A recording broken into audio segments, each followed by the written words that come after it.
এটা সৰু ভিডিঅ' পলিটিৰ লগত ৰিলেটেড তো আৰ্টিকেল প্ৰায় সোধা দেখা যায় আমাৰ এক্সামবিলাকত। তো মই আজি সৰু ভিডিঅ'টোতে লৈ আহিছোঁ। তোমালোকে এই ৰাইট টু ইকুৱালিটি যোনটো আমাৰ ষ্টাৰ্টিং ফৰ্ম আৰ্টিকেল 14 পৰা আছে, তো ইয়াৰ পৰা তোমালোকে একদম আৰ্টিকেল 32লৈকে চাবই লাগিব, যিহেতু heart and soul of the Indian constitution বুলি কয়।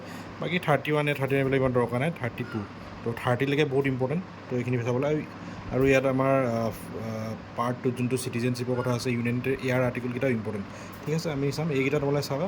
তাৰপিছত নেক্সট আমাৰ ইম্পৰ্টেণ্ট হ'ব আৰ্টিকেল 39A পৰা DPSP, এইটো ইম্পৰ্টেণ্ট একদম আৰ্টিকেল 51লৈকে। ঠিক আছে, এইকেইটা একদম ইম্পৰ্টেণ্ট। আৰু এই separation of judiciary from executive, article 44, এইবিলাক বহুত ইম্পৰ্টেণ্ট।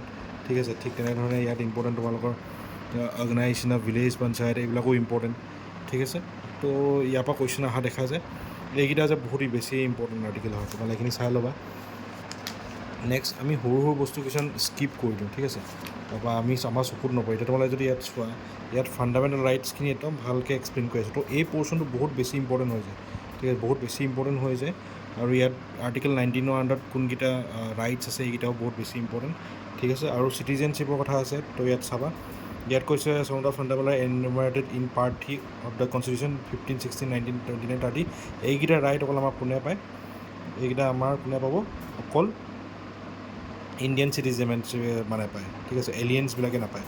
তো ইয়াৰ লগত ৰিলেটেড এটা কুৱেশ্যন APSCত আহিছিলে। ঠিক আছে, APSCতে আহি গৈছে। তোমালোক APSCকে এটা কুৱেশ্যন দেখা, এইটো চোৱা। Which of the following fundamental rights are available only to citizen of India. এতিয়া অকল ইণ্ডিয়ান চিটিজেনে কোনটো ৰাইট পায় বুলি কৈছে, বাকীবিলাকে নাপায়, মানে এলিয়েন্সবিলাক ফৰেইনাৰ্ছবিলাকে নাপায়। তো এইটো অনলি 1 and 4 হয়। তো only 1 and 4 right to equality পাব কিহত? পাব্লিক এমপ্লয়মেণ্টৰ ক্ষেত্ৰত। আৰু নেক্সট 4 নম্বৰ আছে আৰু এইটো right to freedom under article 19। এইকেইটা কোনে পাব? অকল আমাৰ ইণ্ডিয়ান চিটিজেনে পাব। ঠিক আছে, তো এই কুৱেশ্যনটো ইয়াৰ পৰা বনিছে। ঠিক আছে, তো এইকেইটা বস্তু তোমালোকে ভালদৰে চাই ল'বা। ধন্যবাদ।